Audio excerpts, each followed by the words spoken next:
Don't we all dream of a smart city, a future where nearly every aspect of our lives is linked inextricably onto an interconnected web of data? A smartwatch that constantly monitors our daily activities, heart rate, blood sugar levels are uploaded instantly to your doctors, giving them access to your health. Intelligent street lighting that are able to detect pedestrians, reducing power consumption in our energy-hungry world. Now, governments today are hard at work trying to realize that very dream. A world full of exciting possibilities. Now, before we begin, what actually is a smart city? Many definitions currently exist, but one of the more concise definitions stated in the article is a geographical area ranging in size from a neighborhood to a multi-country region within which citizens, organizations, and governing institutions deploy what is known as new information communication technologies to transform their regions. The article also stated that smart cities are like a living, breathing organism, where it absorbs emerging technologies from its surroundings. This can come in the form of data from you and me, and being analyzed in real time. In addition, a smart city also drives innovation through smart initiatives and public sector financing. These two come together in an interaction between the government and the private sector. To see how this may play out, let's take a look at this video.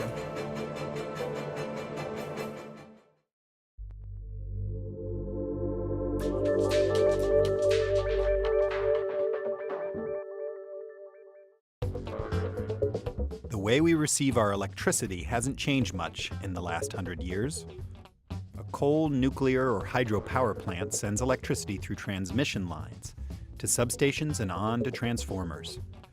Finer and finer wires and smaller voltages until the electricity reaches your laptop or iPhone plugged into the wall. It's just-in-time manufacturing taken to the extreme.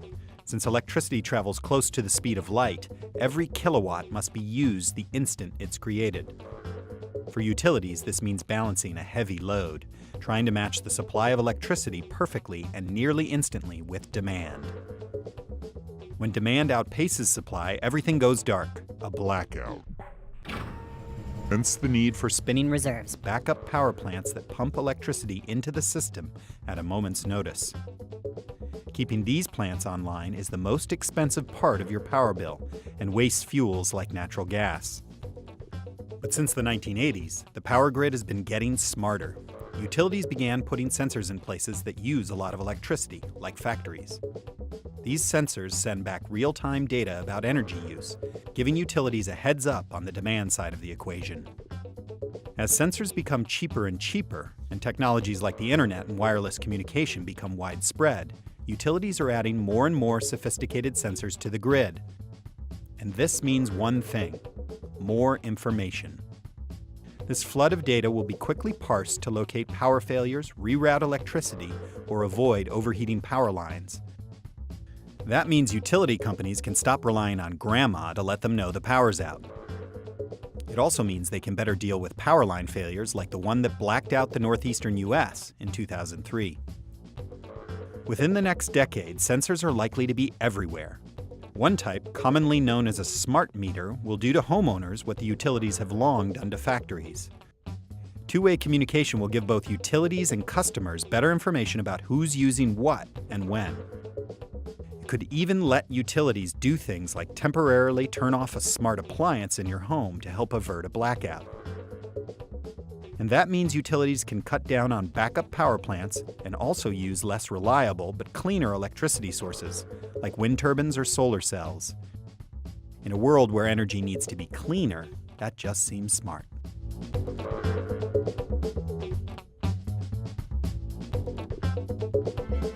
Now, this example clearly illustrates how That emergent technology combined with public sector innovation has come up with a solution that is far more elegant. Another criticism is that public sectors tend to be stuffy, inefficient bureaucracies and unable to lead the world into innovation. However, in this next video, you might change your mind. And so to think again, I mean, there's no, again, reason that you should believe me, so, just think of some of the smartest revolutionary things you have in your pockets, and do not turn it on, but you might want to take it out, your iPhone. Ask, who actually funded the really cool, revolutionary, thinking out of the box things in the iPhone? Well, what actually makes your phone a smartphone, basically, instead of a stupid phone? So the internet, which you can surf the web anywhere you are in the world, GPS, where you can actually know where you are anywhere in the world, the touchscreen display, which makes it also really easy to use phone for anybody. These are the very smart, revolutionary bits about the iPhone, and they're all government funded. And the point is that the internet was funded by DARPA, US Department of Defense. GPS was funded by the military's Navistar program. Even the Siri was actually funded by DARPA. The touchscreen display was funded by two public grants by the CIA and the NSF to two public university researchers at the University of Delaware. Now, you might be thinking, well, she's just said, the word defense and military an awful lot. But what's really interesting is that this is actually true in sector after sector and department after department. So the pharmaceutical industry, which I am personally very interested in because I've actually had the fortune to study it in quite some depth, is wonderful to be asking this question about the revolutionary versus non-revolutionary bits, because each and every medicine can actually be divided up on whether it really is revolutionary or incremental. So the new molecular entities with priority rating are the revolutionary new drugs, whereas the slight variations of existing drugs, Viagra, different color, different dosage, are the less revolutionary ones. And it turns out that a full 75% of the new molecular entities with priority rating are actually funded in boring, Kafkian public sector labs. This doesn't mean that Big Pharma is not spending on innovation. They do. They spend on the marketing part. They spend on the D part of R&D. They spend an awful lot on buying back their stock, which is quite problematic. In fact, companies like Pfizer and Amgen recently have spent more money in buying back their shares to boost their stock price than on R&D, but that's a whole different TED Talk, which one day I'd be fascinated to tell you about. Now, what's interesting in all this is the state, in all these examples, was doing so much more than just fixing market failures. It was actually shaping and creating markets. It was funding not only the basic research, which again is a typical public good, but even the applied research. It was even, God forbid, being a venture capitalist. So this SBIR and SDTR program, which give small companies early stage finance, have not only been extremely important compared to private venture capital, but also have become increasingly important. Why? Because as many of us know, VC is actually quite short-termist. They want their returns in 3 to 5 years. Innovation takes a much longer time than that, 15 to 20 years. And so this whole notion, I mean, this is the point, right? Who's actually funding the hard stuff?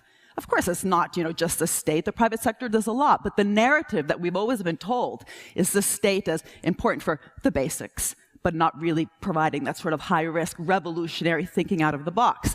And all these sectors, from funding the internet to doing, the spending, but also the envisioning, the strategic vision for these investments, it was actually coming within the state. The nanotechnology sector is actually fascinating to study this, because the word itself, nanotechnology, came from within government.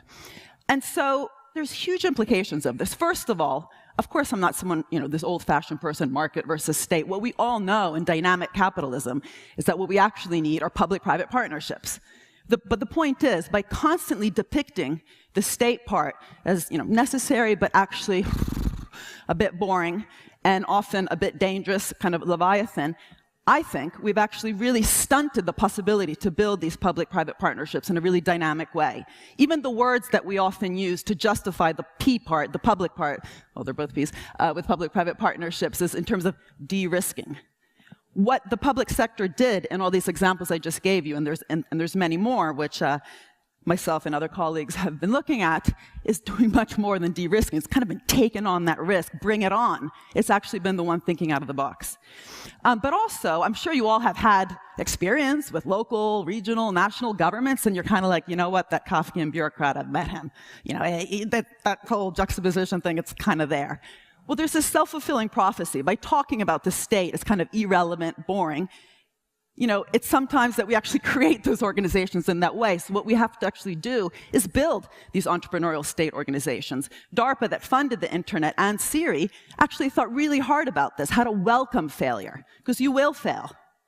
You will fail when you innovate. 1 out of 10 experiments have any, success. And the VC guys know this, and they're able to actually fund the other losses from that one success. And this brings me actually probably to the biggest implication, and this has huge implications beyond innovation.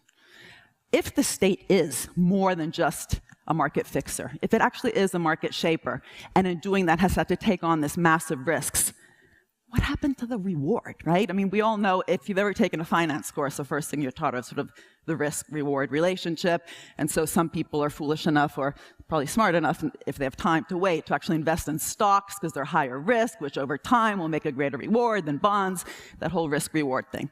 Well, where's the reward for the state of having taken on these massive risks and actually been foolish enough to have done the internet? The internet was crazy. It really was. I mean, the probability of failure was massive. You had to be completely nuts to do it, and luckily they were. Now, we don't even get to this question about rewards unless you actually depict the state as this risk taker. And the problem is that economists often think, well, there is a reward back to the state. It's tax. The companies will pay tax. The jobs they create will create, growth. So people who's, get those jobs and their incomes rise will come back to the state through the tax mechanism. Well, unfortunately, that's not true. Okay, it's not true because many of the jobs that are created go abroad. Globalization, and that's fine. We shouldn't be nationalistic. Let the jobs go where they have to go, perhaps. I mean, one can take a position on that. But also these companies that have actually had this massive benefit from the state. I mean, Apple's a great example. They even got the first, well, not the first, but $500,000 actually went to Apple, the company, through this SBIC program, which predated the SBIR program, as well as I said before, all the technologies behind the iPhone. And yet we know they legally, as many other companies, pay very little tax back. So what we really need to actually rethink is, should there perhaps be a return-generating mechanism that's much more direct than tax? Why not? It could happen perhaps through equity. This, by the way, in the countries that are actually thinking about this strategically, countries like Finland and Scandinavia, but also in China and Brazil, they're retaining equity in these investments. The article also stated two benefits of smart cities being able to offer transparency and better service.